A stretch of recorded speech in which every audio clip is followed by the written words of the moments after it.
I'm the only person who showed up as imported merchandise, and I'm the only one without any resources, and I'm the only one without a solid connection to the land of my birth, a solid political, economic connection to the land of my birth. So if you want to make it more diverse, hire more black people, because I'm the only person on the island in here. We have to stop being afraid to be black. We have to stop being afraid to let other people know we are black. For so long, brothers and sisters, we have stood down and we have bore the brunt of uncomfortability. And I'm telling you that in 2023, it is time for us to get comfortable and make them uncomfortable. I said in 2023, it is time for us to get comfortable and make them uncomfortable. I'm saying in 2023, it is time for us to get comfortable and make everybody else uncomfortable. Don't let them silence your black voice. Don't you let them silence your black voice. Speak up and say, I have a problem with this Christmas party. I have a problem with this holiday party. I have a problem with this retreat because it seems like you catered to everybody's culture except mine. But aren't you American? I mean, I know you're African American, but you're still one of us. I am not one of you. I am not one of you. I am not an American by privilege. I am an American by circumstance. America isn't something I'm proud to be a part of. America is something that was done to me. When you say you are an Italian American, when you say you are a Greek American, a Russian American, a British American, you're talking about your prideful experience in this country. I have no such frame of reference. When I think of America and what it has been to me, I think of fire and brimstone. So the next time you decide to include me in a group of Americans, you better come and ask my opinion first. I am an African victim in America. I am an African prisoner of war in America. Don't you ever mislabel me as one of you ever again. Multiculturalism is a process of being seen but not heard. Good point, Sister Aaliyah. We're the only ones whose freedom was a matter of legislation. Excellent point. The good sister said, our freedom is the only freedom that had to be legislated, voted on, and approved and enforced. Because I would argue that right now, we still are not free. We don't have any rights. Black people have no rights. None. You have none. You don't have a right to live. You don't have a right to breathe. You don't have a right to walk down the street. You don't have a right to learn in the classroom. You don't have a right to disagree with a white person. You don't have a right to speak back to your boss. You have no rights. So you say, Dr. Umar, if we have no rights, how do we get justice? If you don't have any rights, how do you get justice? You get justice through organized power. Organized power is how you get justice. You're not going to get it voting. You're not going to get it voting. I keep telling you Negroes that. You're never going to get justice through the vote. You're never going to get it through the march. You're going to get it through organized power. You have no rights. Every Negro fighting against the government by himself is fighting a losing battle. Every Negro fighting against the government by himself is fighting a losing battle. We have to organize. Black people standing together in solidarity. We can fight behind closed doors all we want, brothers and sisters. We can fight behind closed doors all we want, brothers and sisters. We can fight behind closed doors all we want, but when we come outside, I don't care if you are Moor, Hebrew, God's and Earth, Nation of Islam, Pan-Africanist, Socialist, Garveyite, Muslim, Christian, Jehovah Witness, when we come outside, we got to be all for one, and we got to be one for all. You understand? See, before we start arguing the issue, we have to establish respect. Respect. See, white folks want to go straight to the issue.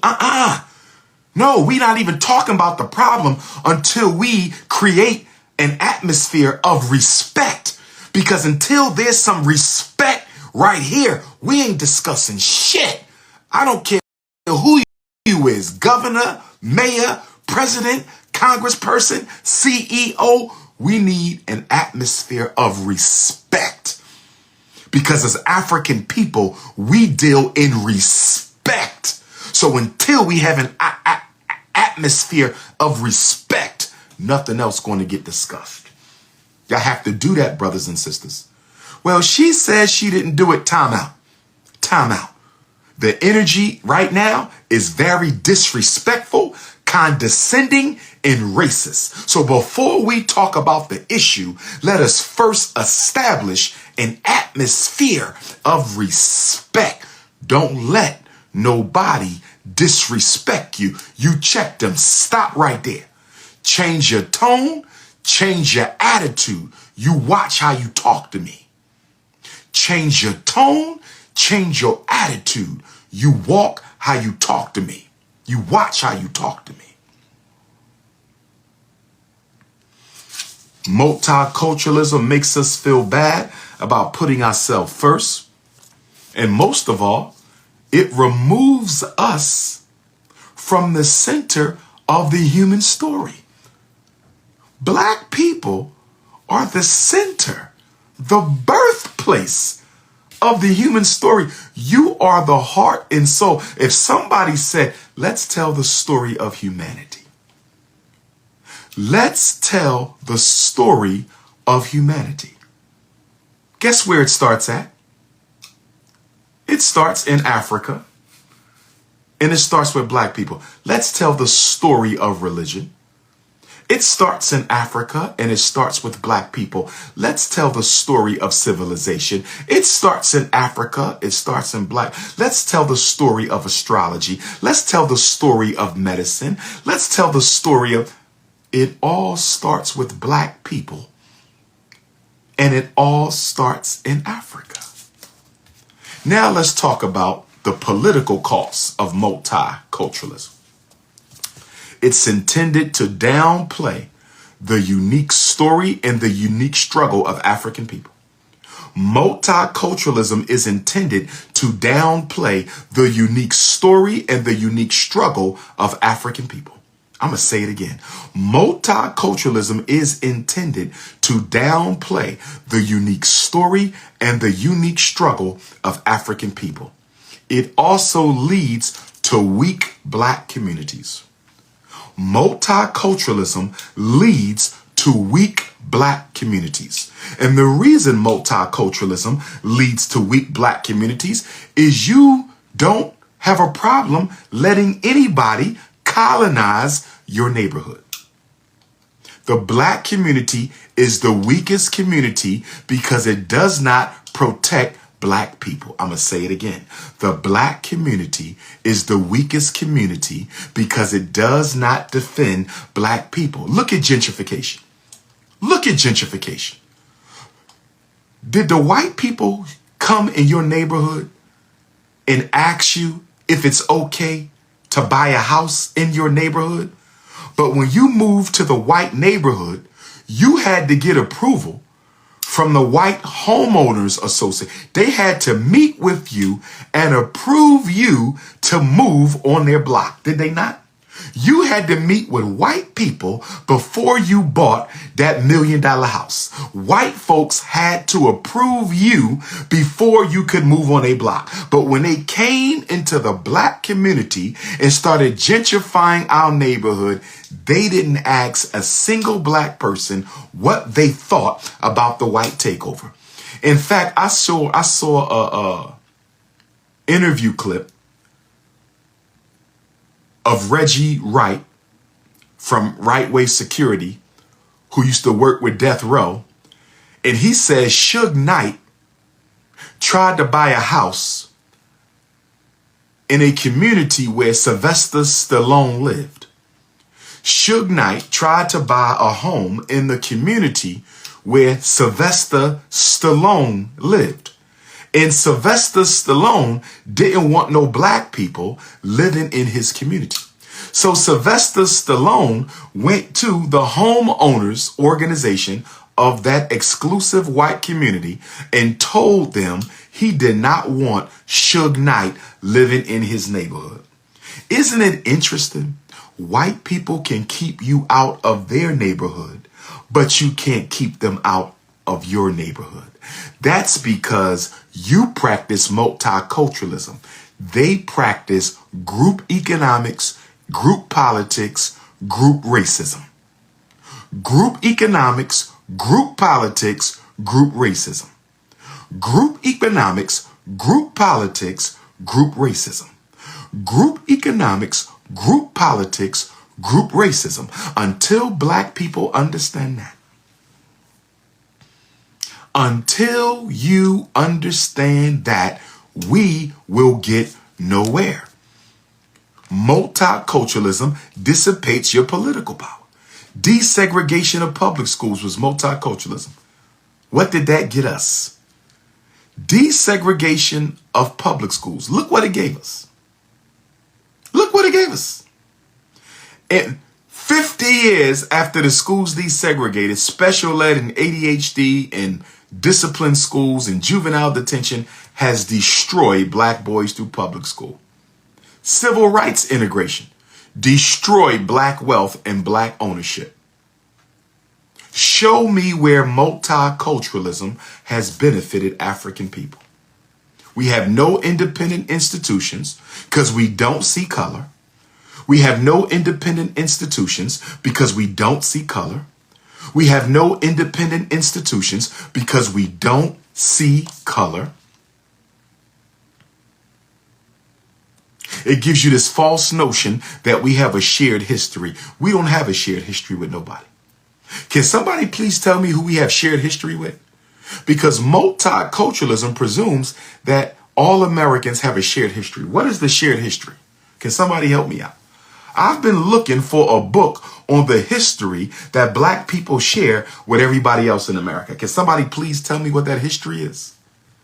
What is the shared history of the black man in America with the white man, the brown man, the yellow man, and the red man? Can somebody please tell me what is the shared history between the black man with the white man, the brown man, the yellow man, and the red man? Can somebody please show me how my history has anything in common with the white man, the red man, the brown man, or the yellow man?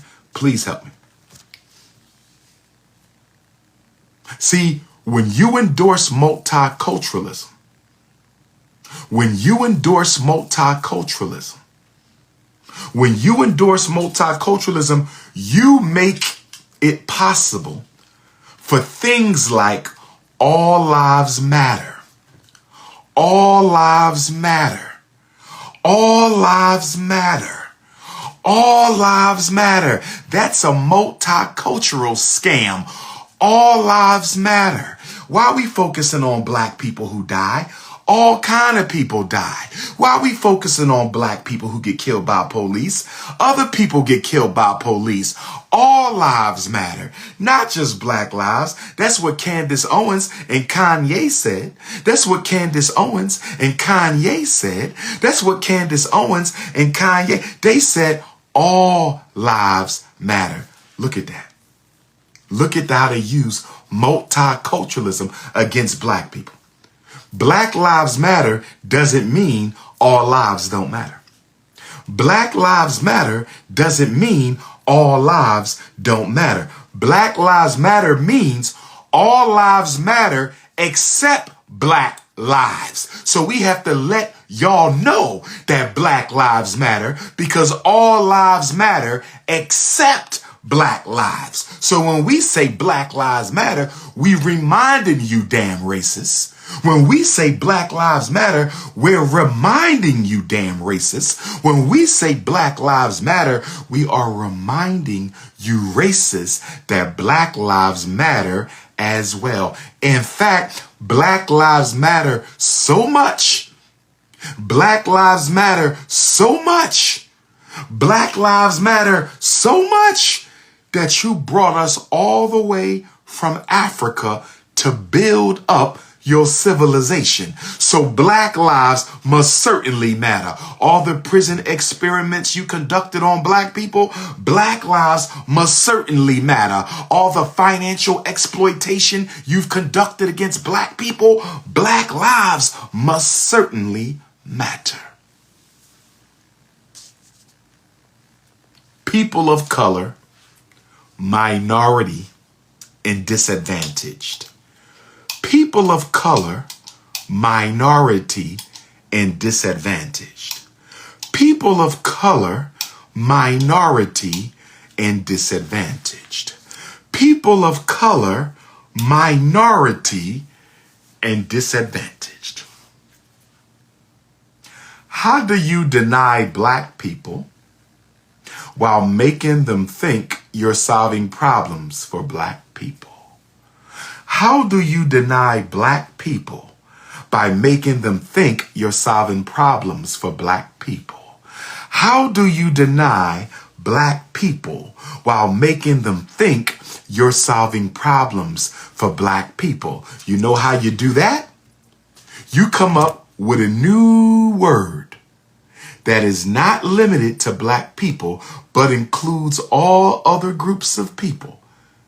And by doing this, by making black people part of this solid bowl, by making black people part of this solid bowl, by making black people part of this solid bowl, you can take care of the Asians in the solid bowl.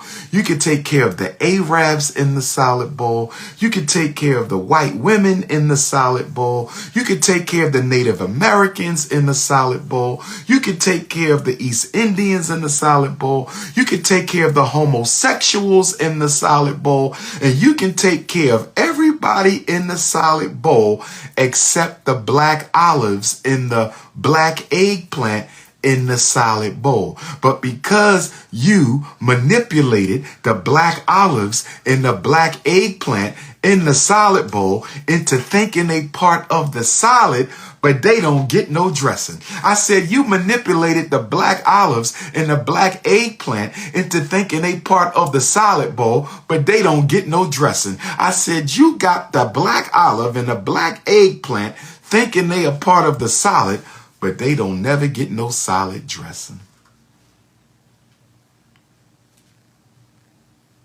Go to your city council. Philadelphia, St. Louis, Kansas City, Detroit, Phoenix, Little Rock, Birmingham, Houston, Miami, Atlanta, Raleigh, Milwaukee, Minneapolis. Go to any city council and say, how much of the city contracts went to black people? Go ask your city council, how much of the city contracts went to black people? Go ask your city council, how much of the city contracts went to black people? You know what they're going to tell you? They're going to say 20% of city contracts went to minorities. 20% of city contracts went to minorities. And you're going to say, can I see a list of the minority contractors? Can I see a list of the minority contractors? And guess what you're going to see? White women, white gay male homosexuals. Lord have mercy. You're going to see white gay males on the minority contract list, because homosexuals are considered minorities. This is how they keep the resources amongst white people. This is how they keep the resources amongst white people. Truth be told, the LGBT movement ain't nothing but a white supremacist front to keep the resources coming to white people, even when they're supposed to go to minorities. You're going to see white Native Americans.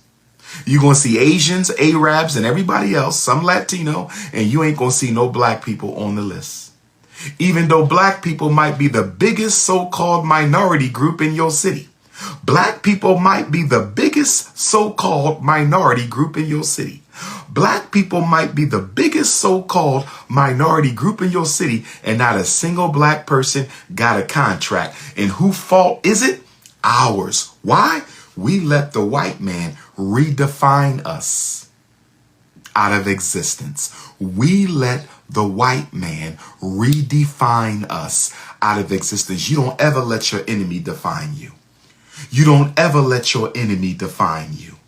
You don't ever let your enemy define you. You don't ever let your oppressor tell you that I'm putting you in with a group of people called minority. I'm putting you in with a group of people called disadvantaged. I'm putting you in with a group of people called people of color. You don't define me. I'm black. The only group you're putting me in is the black box. You're not lumping me in with other people who hate me as much as you do.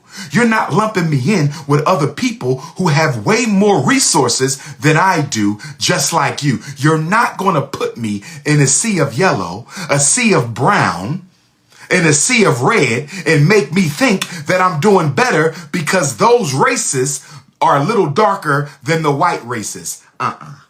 We're not playing those games, Mr. White Man. We're not playing those games, Mr. White Man. Barack Obama and Joe Biden did the same thing to the HBCUs. Barack Obama and Joe Biden did the same thing to the HBCUs. Barack Obama and Joe Biden did the same thing to the HBCUs. Barack Obama and Joe Biden just did the same thing. Just Blaze, I see you, Just Blaze. Bashir Kareem Abdullah, servant of the Most High. Shout out to my brother, Just Blaze.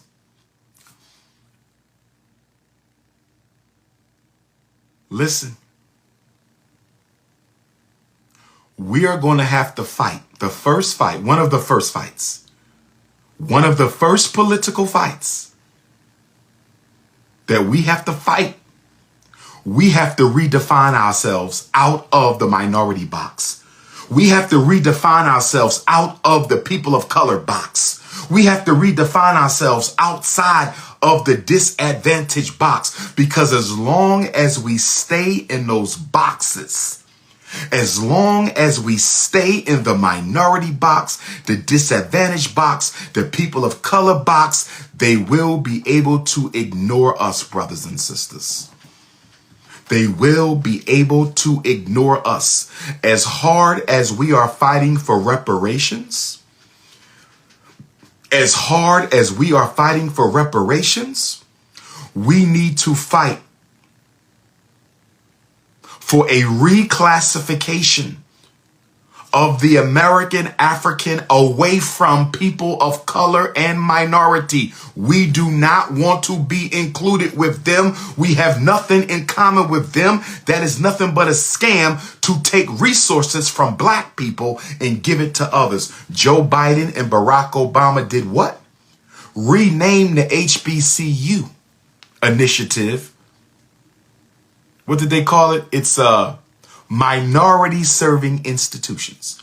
It's no longer the HBCU initiative. It's the minority serving institutions. So now money that was going to the HBCU, can now go back to white colleges who serve Latinos, Native Americans, Arabs, Chinese, homosexuals, and snow bunnies. Oh, yes. Oh, yes. They're trying to destroy the HBCUs. Part of the extermination of black people is the crushing of the HBCU movement. Part of the extermination of African people is the crushing of the HBCU movement.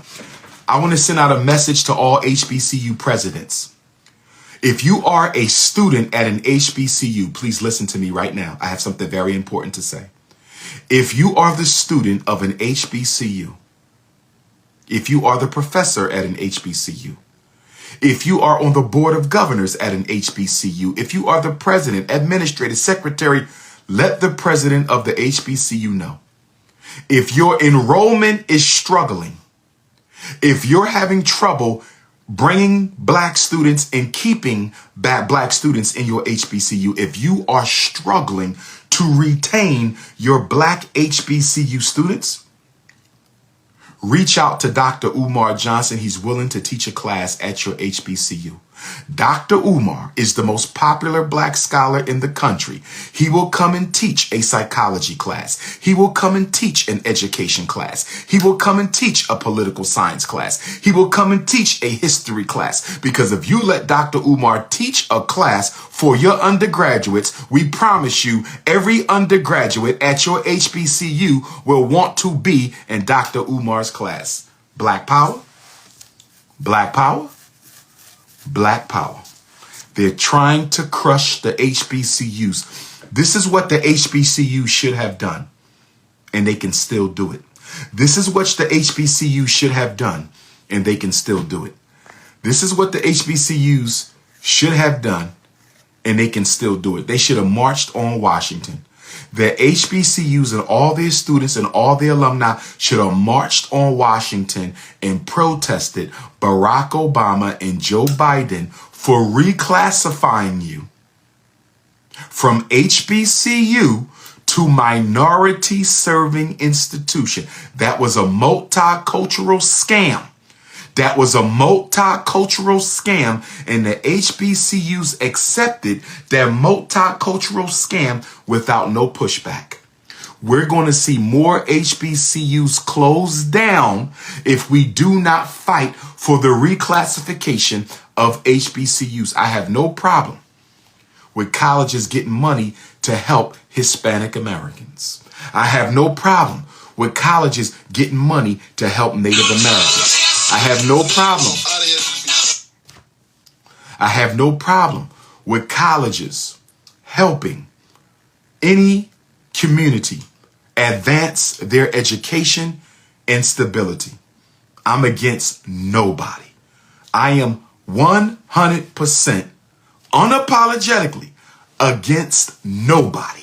But at the same time, I am 100% unapologetically African, and you will not let the brown man take money from the black man. You will not let the red man take money from the black man. You will not let the yellow man take money from the black man. I won't let you do it. I won't let you do it.